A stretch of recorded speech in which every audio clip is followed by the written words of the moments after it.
से राजकुमार भाई से पहली बार मिला, बट ये मुझे फील नहीं हुआ कि मैं पहली बार मिला। मुझे ऐसा लग रहा है कि हम लोग एक दूसरे को 2-4 साल से जानते हैं। तो बहुत अच्छा लग रहा है, बहुत अच्छा लगा। हमें भी बहुत अच्छा लगा। सेम वाली फीलिंग।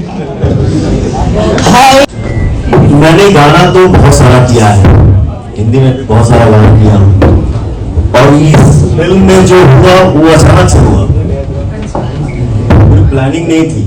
अचानक से मेरा भाई आया, बोला भैया ऐसा ऐसा है। मैंने बोला यार गाना कभी रिलीज है, तो आज कैसे पॉसिबल है?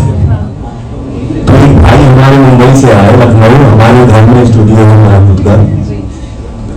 तो इतना हाई स्केल का गाना है, मुझे लगा मैं गा ही नहीं पाऊंगा, बट फिर क्या होता है, माता रानी का आशीर्वाद है, तो आधे घंटे में ही गाना मैंने गा दिया।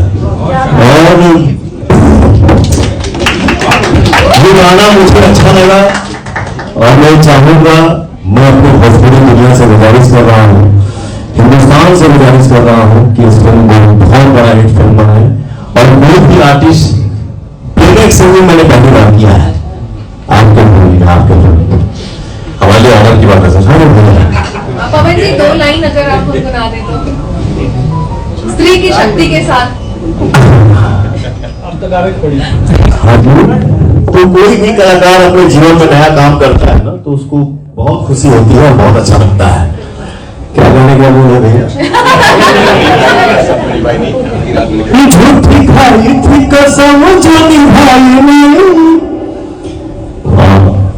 झूठी खाई थी कसम जो निभाई नहीं,